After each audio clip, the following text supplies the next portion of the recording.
Hey guys, so this is the deck profile. I'm going to go through it in a kind of a different way. So this is what I'm going to go through. So for my Charmers, I have one Familiar Possessed Wen, one Possessed Heater, one Ira, one Usa, and then I have one Ooze of the Earth because this one is to use the other effect of it can't be destroyed by battle, and it's the fact that a lot of like decent Earth ones you can flip take control, so it's kind of fun because you can kind of do stuff against Subterrors and Goki and things like that. So just a nice little thing. I have actually resolved this once versus Adamant Spare, so that's been quite funny. For your servants in this part, you're going to have these two. This one's just for your name to get you the one from the deck. This one's just because I like its resurrection ability on being destroyed by card effect. Now, we've got one Dark Ruler no more just because getting around things like Dragoon is a bit of an issue, so just one Dark Ruler no more. One Regeki, you're only allowed it once, so it makes sense. And one MST. So that's it for the kind of more like I'm going to call it generic stuff, this. Now I'm going to go to what I've done into this. I've done this for inherent +1s or draw power. So for that, we're going to go with 3 Luna, because Luna is an interruption and a +1, so she's basically a Stratos, so she will can either add a copy of herself or any of the familiar possessed monsters to your hand. Really, really good solid card and a very good solid normal summon. Next, we're going to have 2 Gigabyte. Gigabyte is basically when it's destroyed by battle or card effect, you can special summon one of the other familiars from your deck, so it's inherently a +1, so really, really good. Or float, as I used to like to call it. This one here, when it's special summon from the deck, you can special summon a spellcaster from your graveyard, which is really good.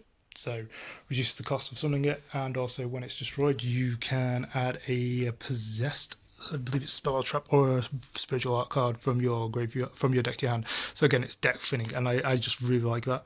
Next, we're going to have your Search of the Deck, the 3 Spirit Charmers.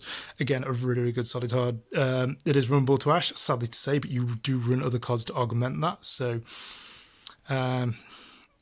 just because you can then basically take one card, set it to the field, and then one card and add it to your hand, very, very good solid. It thins the deck by 2, so you can't complain. 1 Terraforming because you do run field spells, so really, really good just to run the one, it just thins the deck.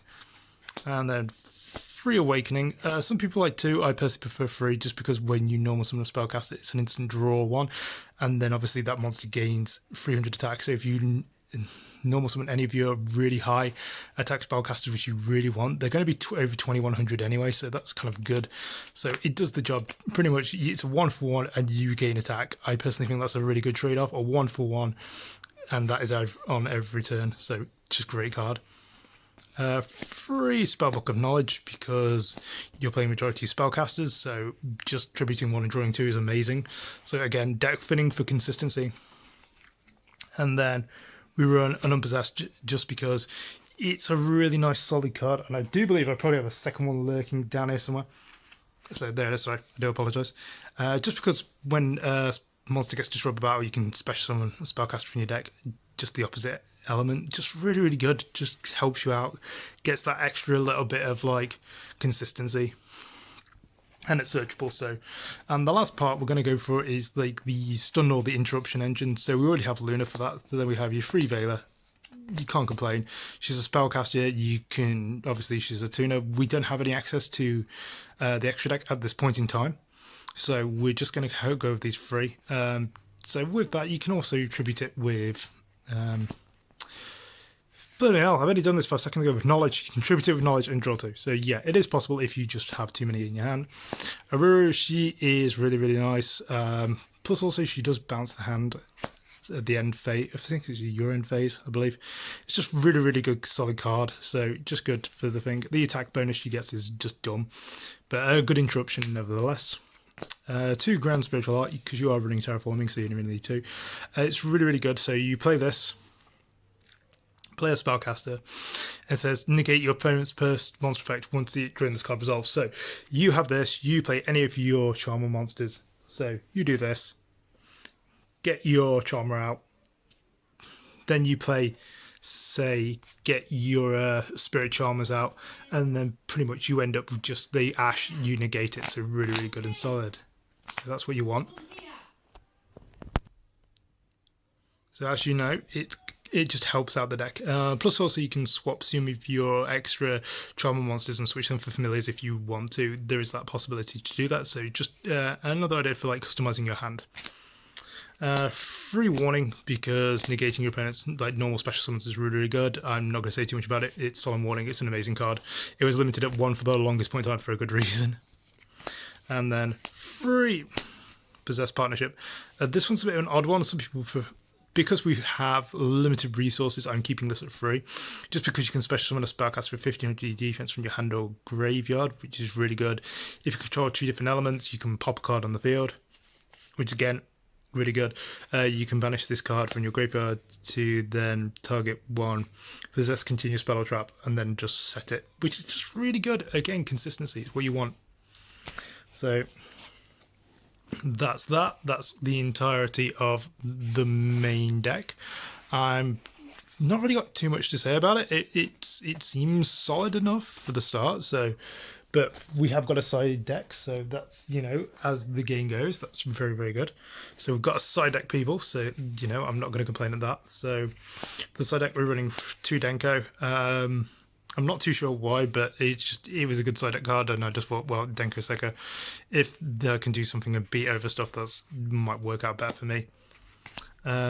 This guy, just because you can burn in time, so if you're going up to time, you can special this and just burn for game. 2 Twin Twister, in case you're going against anything really back row heavy. Seems fair. 2 more Dark Ruler, again, if you're just doing something that just puts up stupid big boards, it just seems right to just play 2 Dark Ruler. 2 Secret Village, in case you're running something that's very spell heavy. I personally don't like this at the moment, because a lot of times I ever play this, I end up running into Shadows, which really like, or people use like Shadow bits because they have schism, so they just summon this, summon that, and they just pop off and screw me over. So it's more of I would rather have this side deck card at the moment, because it affects either player. Eclipse. I just like interruptions, and Eclipse is one of those that just can interrupt. So, nice. 2D barrier. So 2D barrier, just because you've got really, really good solid interruptions versus something, say, like Drytron. So that really kind of helps. So I personally just like that. 1 Metaverse, because you can just do stuff on your opponent's turn. I really, really like that. Either Secret Village or your Possessed Field Spell. Just really, really good solid card. And again, 1 Spiritual Art Fire, just because I like the fact you can just tribute fire monster and just deal damage. Again, just a card to use in time. So this is our deck. I believe it's not bad. We have a fully functioning side deck. We have some tokens, which we're normally never going to use, but hey, they look really, really nice. And then we actually have a fully functioning deck. So I am really, really happy. So, so we'll go out tomorrow. We shall get our packs. We shall see what happens then. And hopefully we can add something to this deck. I don't know. Hopefully we will. Maybe we won't. We'll see. I had some bad luck, and pretty much I couldn't find any Genesis Impact anywhere. None of my local shops have it, so I had to resort to buying Phantom Rage, which I'm not entirely too overly unhappy about. So hopefully I get something pretty good, but we'll see how it goes. So hopefully it'll be pretty sweet. So let's see how we go. So let's go pack 1. Let's see what we get. So got that. Tri Brigade, and we got a secret rare, which I didn't really kind of plan on. So that's kind of nice. Got a secret rare, and I love that. We just see what only on the first card I pull from a pack is a secret rare.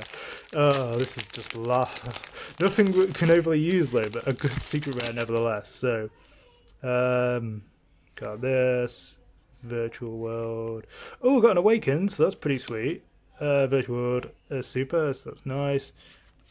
Okay, so we've got one card we can use, and possibly magical blocker. We'll see how we go from that. Okay, so last pack. Let's see what we can get. Hopefully we can get the water elemental possessed. That would be nice. So Phantom Nightshade, blocker, virtual world, tactics, mutant fusion, thing UA, mutant explosion. So not too bad. We did pull a secret rest. That's pretty sweet. So I will go through these. I will then try and do some with the deck, and we'll see how we go from there. So from the main deck, I have moved in around Era Fire to the side deck. I've moved Ranryu to the main deck from sidelining, so pretty much I do like this. So the effect of when it's destroyed by battle, you can special summon one of its like fellows from the graveyard is nice. So if Gigabyte goes to grave, summon this, and then this goes summon Gigabyte back. So you have some nice recursion. I just think that's a bit better, so that's kind of nice.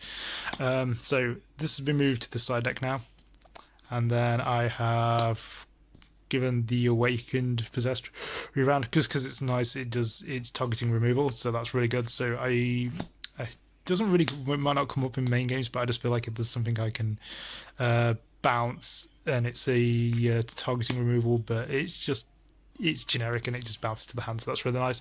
So because of that, we have got rid of Denkos, as we do have a lot of back row, so it just makes no sense for us to actually have these inside deck anymore. So now we have to have extra deck slots. So you have the generator, transverser.